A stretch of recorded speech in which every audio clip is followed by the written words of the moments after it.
అందరికీ నమస్కారం. ఈరోజు నేషనల్ స్పోర్ట్స్ డే. జాతీయ క్రీడా దినోత్సవం. లెజెండరీ హాకీ ప్లేయర్ అయిన మేజర్ ధ్యాన్ చంద్ పుట్టినరోజును భారతదేశం నేషనల్ స్పోర్ట్స్ డేగా సెలబ్రేట్ చేసుకుంటుంది.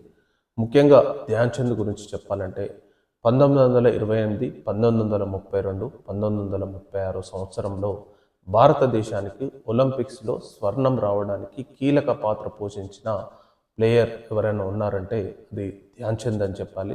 అతని వల్లనే ఈ 3 సార్లు భారతదేశానికి హాకీలో స్వర్ణం రావడం జరిగింది.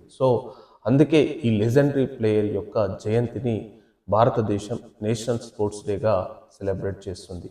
ముఖ్యంగా భారతదేశంలో వేరే స్పోర్ట్స్ విషయానికి వస్తే ఈ మధ్య కాలంలో అంతో ఎంతో స్పోర్ట్స్ విషయంలో భారతదేశం చాలా ప్రాధాన్యత ఇస్తుందని చెప్పాలి.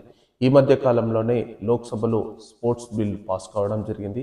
మరియు తెలంగాణలో ఒక స్పోర్ట్స్ పాలసీని కూడా తేవడం జరిగింది. అందుకు అనుగుణంగానే చాలామంది ప్లేయర్స్ చాలా విజయాలు సాధిస్తున్నారు, చాలా పథకాలు తెస్తున్నారు.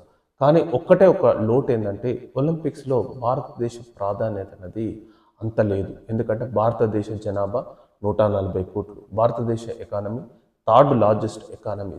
ఇన్ని విషయాలలో మనం చాలా ముందున్నాం. కానీ ఒక స్పోర్ట్స్ విషయానికి వస్తే చాలా వెనుకబడి ఉన్నాం. ఎందుకంటే మొన్న ప్యారిస్ ఒలింపిక్స్లో వచ్చిన పథకాలు చూస్తే భారతదేశం చాలా తక్కువ. ఎందుకంటే మన కంపారిజన్గా వేరే దేశాలు, చిన్న చిన్న దేశాలు కానీ వేరే డెవలపింగ్ కంట్రీస్ యొక్క పథకాలు చూస్తే చాలా ఎక్కువగా ఉన్నాయి. ఆ విషయంలో కంపల్సరీ భారతదేశం ఇంకా ప్రాధాన్యత స్పోర్ట్స్ విషయంలో పెంచాల్సి ఉంటుంది, ఇంకా బడ్జెట్ ఎలొకేషన్స్ చేయాల్సి ఉంటుంది.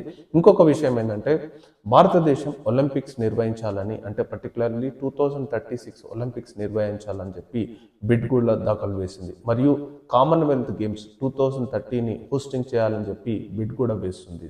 తెలంగాణ కూడా ఈ విషయంలో మేము కూడా పార్టిసిపేట్ అవుతామని చెప్పి ముందుకు వస్తుందని. అంటే స్పోర్ట్స్ విషయంలో ప్రభుత్వాలు కొంచెం ప్రాధాన్యత అయితే చూపిస్తున్నాయి. ఇంకా అనుగుణంగా ఇంకా పెద్దగా పెంచాలని చెప్పి దానివల్ల ఒలింపిక్స్లో పథకాలు సాధించే విధంగా కృషి చేయాలని చెప్పి కోరుకుందాం. Thank you.